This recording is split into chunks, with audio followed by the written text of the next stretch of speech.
नमस्कार दोस्तों, हाजिर हैं आज की देश, दुनिया और उत्तर प्रदेश की 25 बड़ी खबरें, जहां हर अपडेट आपके लिए सबसे अहम है। वीडियो को अंत तक जरूर देखें, क्योंकि आखिरी खबर आपके लिए सबसे ज्यादा महत्वपूर्ण हो सकती है।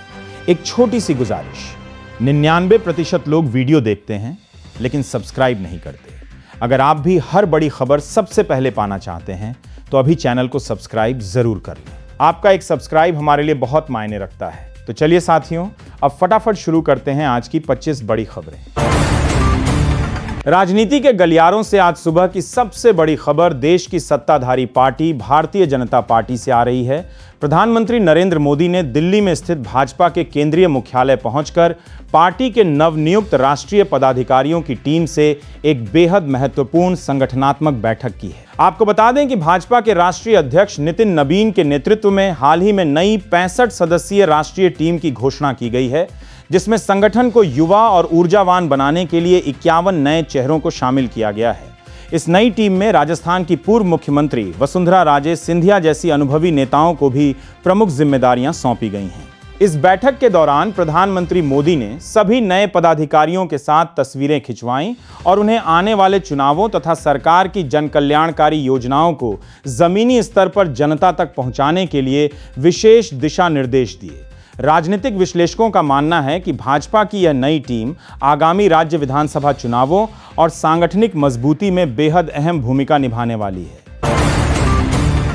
संसद से लेकर सड़कों तक इस समय वंदे मातरम के गायन को लेकर एक नया राजनीतिक विवाद खड़ा हो गया है।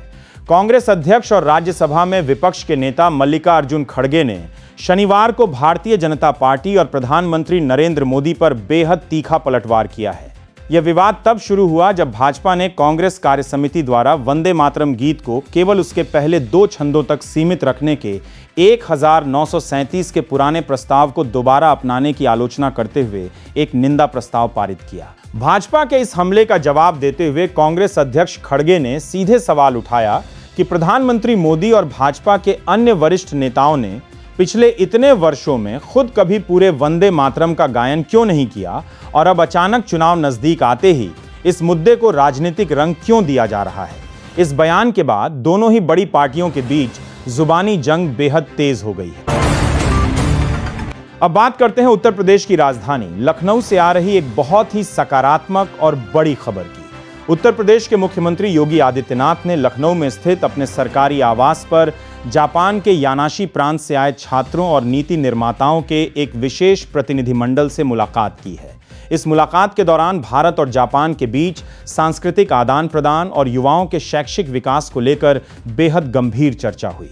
बैठक का माहौल इतना आत्मीय था कि बातचीत समाप्त होने के बाद जापानी छात्रों ने मुख्यमंत्री योगी आदित्यनाथ के साथ बेहद उत्साहपूर्वक सेल्फी भी ली, जो अब सोशल मीडिया पर काफी वायरल हो रही है। मुख्यमंत्री ने इस अवसर पर कहा कि उत्तर प्रदेश और जापान के संबंध केवल व्यापारिक नहीं बल्कि बेहद प्राचीन और सांस्कृतिक हैं, और इस तरह के दौरों से दोनों देशों के युवाओं को एक दूसरे की संस्कृति को समझने का बेहतरीन मौका मिलता है। इसी जापानी प्रतिनिधिमंडल के दौरे के बीच उत्तर प्रदेश में एक और बहुत बड़ी आर्थिक हलचल चल रही है। उत्तर प्रदेश सरकार इस समय 18 से 23 अगस्त तक भव्य यूपी जापान निवेश सम्मेलन 2026 फीट की मेजबानी कर रही है। राज्य को $1 ट्रिलियन की अर्थव्यवस्था बनाने के मुख्यमंत्री योगी आदित्यनाथ के सपने को पूरा करने की दिशा में यह एक बेहद ऐतिहासिक कदम माना जा रहा है। इस सम्मेलन में जापान के 200 से अधिक शीर्ष व्यावसायिक नेता, वैश्विक कंपनियों के सीईओ और वरिष्ठ नीति निर्माता हिस्सा ले रहे हैं। प्रारंभिक रिपोर्टों के मुताबिक इस महाधिवेशन के जरिए उत्तर प्रदेश के सेमीकंडक्टर उद्योग, डिजिटल इंफ्रास्ट्रक्चर, रिन्यूएबल एनर्जी और अत्याधुनिक डेटा सेंटर्स जैसे प्रमुख क्षेत्रों में हजारों करोड़ रुपए के निवेश के समझौतों पर हस्ताक्षर किए जा रहे हैं। इससे न केवल राज्य का औद्योगिक विकास होगा बल्कि स्थानीय युवाओं के लिए रोजगार के लाखों नए अवसर भी पैदा होंगे। उत्तर प्रदेश के संभल जिले से आम जनता के स्वास्थ्य और सुरक्षा से जुड़ी एक बहुत ही महत्वपूर्ण खबर सामने आ रही है।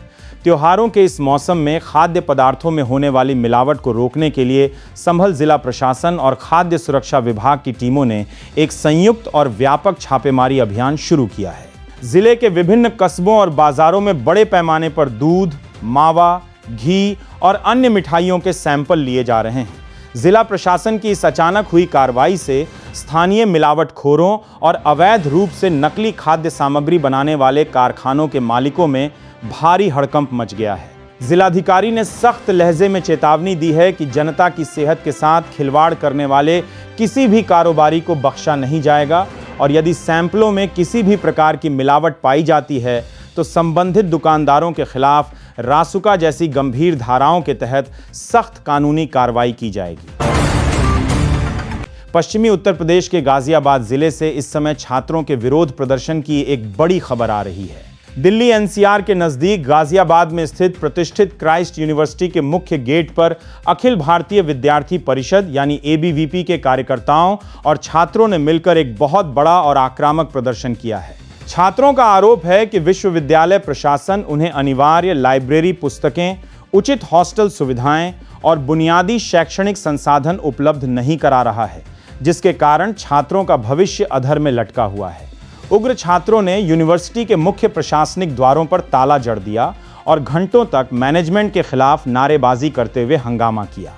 मौके पर स्थिति को नियंत्रित करने के लिए भारी पुलिस बल को तैनात करना पड़ा और प्रशासन फिलहाल विश्वविद्यालय प्रबंधन और छात्र नेताओं के बीच बातचीत के जरिए मामला शांत कराने की कोशिश कर रहा है। उत्तर प्रदेश के औद्योगिक शहर कानपुर से एक बड़ी राजनीतिक और कानून व्यवस्था से जुड़ी खबर आ रही है। कानपुर के एक व्यस्त चौराहे पर एक वाहन के चालान काटे जाने को लेकर उत्तर प्रदेश पुलिस के जवानों और स्थानीय भाजपा कार्यकर्ताओं के बीच भारी बहस और तनातनी देखने को मिली है।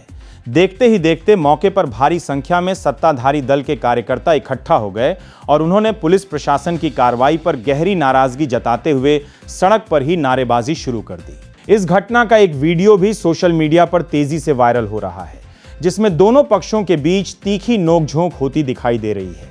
स्थिति बिगड़ती देख वरिष्ठ पुलिस अधिकारियों ने दखल दिया है और कानपुर पुलिस अब इस मामले की जांच कर रही है कि चालान किस नियम के तहत काटा गया था और क्या नियमों का उल्लंघन जानबूझकर किया गया था। अब रुख करते हैं देश के व्यापार जगत और आम उपभोक्ताओं की रसोई से जुड़ी एक बेहद जरूरी आर्थिक खबर की तरफ। देश के कई राज्यों, विशेष रूप से ओडिशा, मध्य प्रदेश और पंजाब में चीनी की खुदरा और थोक कीमतों में अचानक भारी बढ़ोतरी दर्ज की गई है। इस मूल्य वृद्धि ने आम आदमी के घरेलू बजट को काफी प्रभावित किया है। इस स्थिति पर तुरंत संज्ञान लेते हुए केंद्र सरकार के उपभोक्ता मामलों के मंत्रालय ने एक आधिकारिक बयान जारी कर कहा है कि सरकार चीनी की कीमतों में हो रहे इस उतार चढ़ाव पर बेहद बारीकी और पैनी नजर रख रही है। कीमतों को नियंत्रित करने और बाजार में चीनी की आपूर्ति को सामान्य बनाए रखने के लिए सरकार बफर स्टॉक से अतिरिक्त चीनी जारी करने और जमाखोरों के खिलाफ सख्त कदम उठाने की योजना बना रही है ताकि आम जनता को राहत मिल सके। देश की न्यायपालिका और अर्थव्यवस्था के अंतर संबंधों को लेकर भारत के मुख्य न्यायाधीश यानी चीफ जस्टिस सूर्यकांत ने एक बेहद ऐतिहासिक और दूरदर्शी विचार देश के सामने रखा है। नई दिल्ली में आयोजित 11वें ब्रिक्स प्लस लीगल फोरम को संबोधित करते हुए चीफ जस्टिस सूर्यकांत ने शनिवार को न्यायनॉमिक्स शब्द का प्रतिपादन किया। उन्होंने कानून के जानकारों और न्यायाधीशों को संबोधित करते हुए कहा कि देश के न्यायालयों को अब केवल किताबी कानून की भाषा ही नहीं, बल्कि देश की अर्थव्यवस्था और आर्थिक प्रगति की भाषा को भी समझना होगा। उन्होंने जोर देकर कहा कि देश में आर्थिक विकास को गति देने, विदेशी निवेश को आकर्षित करने और व्यापार को सुगम बनाने के लिए हमारी न्याय प्रणाली में अटूट विश्वास, फैसलों में निरंतरता और स्थिरता का होना बेहद अनिवार्य है ताकि कोई भी निवेशक भारत में असुरक्षित महसूस न करे। तो ये थी आज सुबह की देश, विदेश और उत्तर प्रदेश की वो 25 बड़ी खबरें जो आपके लिए जानना बेहद ज़रूरी था। हमने बिना किसी फालतू बहस के पूरी तरह सत्यापित खबरें आप तक पहुंचाईं। अगर आपको हमारा ये प्रयास और ये वीडियो पसंद आया हो तो इस वीडियो को एक लाइक ज़रूर करें, अपने दोस्तों और परिवार के साथ इसे शेयर करें ताकि उन तक भी आज की ये ताज़ा खबरें पहुंच सकें। और हाँ, ऐसी ही सच्ची और सटीक खबरों के अपडेट्स रोज़ सुबह सबसे पहले पाने के लिए हमारे चैनल को सब्सक्राइब करना बिल्कुल न भूलें और बेल आइकन को ज़रूर दबाएं। आपसे कल सुबह फिर मुलाकात होगी, तब तक के लिए नमस्कार।